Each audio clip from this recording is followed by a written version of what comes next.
Good morning. Today is Friday, May 17th, 2024. On Wednesday, we discussed the agricultural basis of the mitzvah of counting the Omer. This is a mitzvah that occurs in this week's Torah portion, the Parsha of Emor, and last night we counted the 24th day of the Omer. So the Sefer HaChinuch, Rabbi Aaron of Barcelona, after presenting the agricultural basis of this mitzvah, which we quoted last time, he goes on to say that this agricultural layer of counting the Omer is the secondary layer of meaning of this mitzvah. The primary layer is the historical, which is to connect Pesach to Shavuos. We count the days to connect Pesach to Shavuos.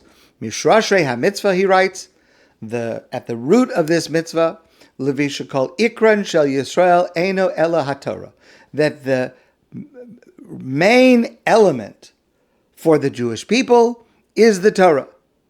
V'hi ha'ikar v'hasiba shenigalu v'yatzim miMitzrayim, and it is the main reason that we were liberated from Egypt, kedei sheyikablu haTorah b'Sinai, v'ikaimuhu, in order that we should be able to go to Mount Sinai and to receive the Torah and then to fulfill it.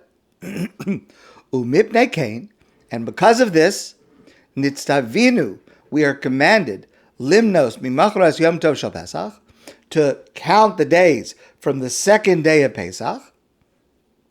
That's the first full day that they are on the journey. Ad yom nesinas haTorah, until the day of the giving of the Torah Mount Sinai, Shavuos. Laharos benafshenu, in order to express what is in our souls. Hachevitz hagadol el hayom hanichbad hanichsaf lelibenu, the great reverence and the great desire that we have to go from here to there. Our anxiousness, our enthusiasm to travel from Egypt to Shavuos, to Sinai, that's the reason for this mitzvah. In other words, the mitzvah to count the Omer makes it clear that Pesach, the whole holiday, with everything that we do, is meaningless. Liberation from Egypt is meaningless if we do not ask and answer the following question: what is the purpose of my freedom? For what reason have I been liberated? For what purpose will I use this freedom that I've gained as I walk out of Egypt? I can't just leave Egypt. I have to know where I'm heading. And even if I don't know geographically where I'm heading, I have to know in terms of my mission in life, where am I heading? And therefore, each one of us every year has to ask and answer that question. And that is the purpose of counting the Omer. And what I should think to myself, when I count the Omer last night, I counted 24 days of the Omer. And I should think to myself, it was 24 days that we left Egypt. On the way to Shavuos. Why am I going to Shavuos? What do I hope to get out of Shavuos this year? The sense of reenacting, standing at Mount Sinai. The sense of understanding that to receive the Torah, for me, Michael Whitman, to receive the Torah this year on Shavuos morning, I have to get myself ready. I have to start preparing and elevating myself. I have to ask and answer that question.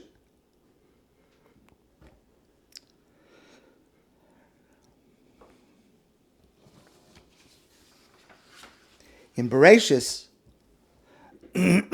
we have a similar story of liberation.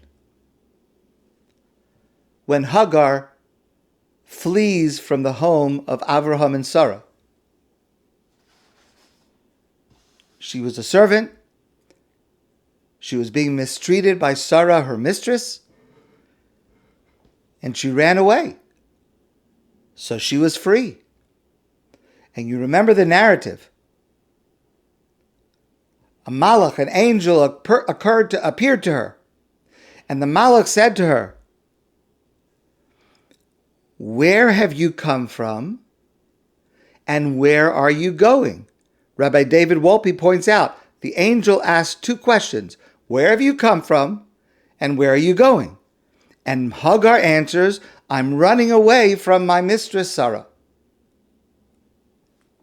She does not answer the question where she is going because she does not know. At that moment, she only knows where she is leaving. She has no idea of where she is going towards.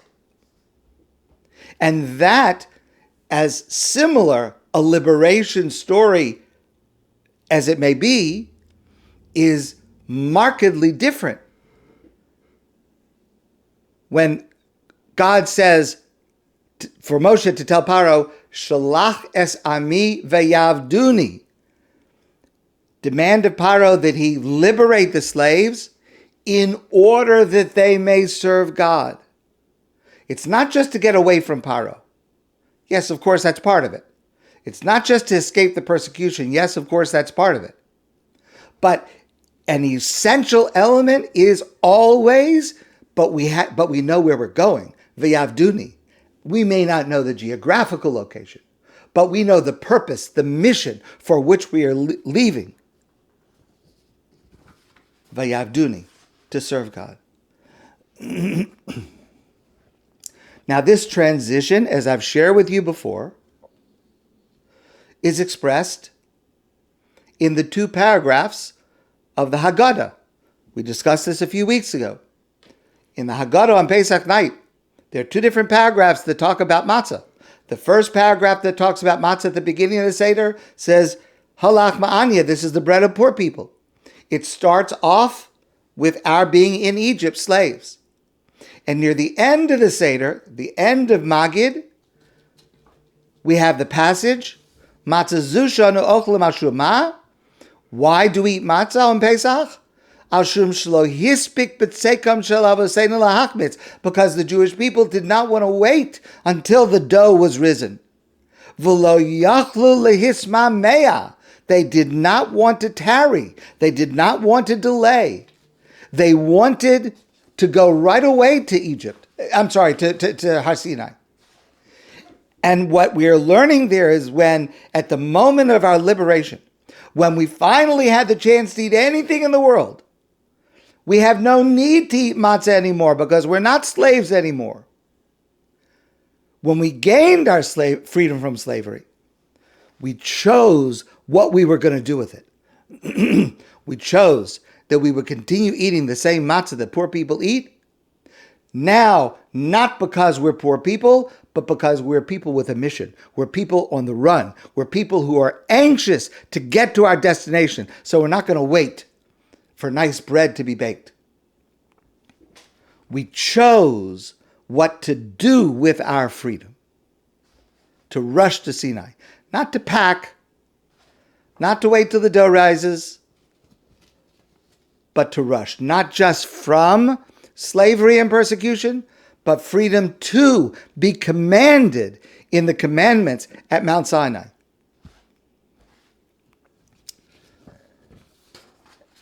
And therefore, explains the Rav, Rabbi Yosef Soloveitchik.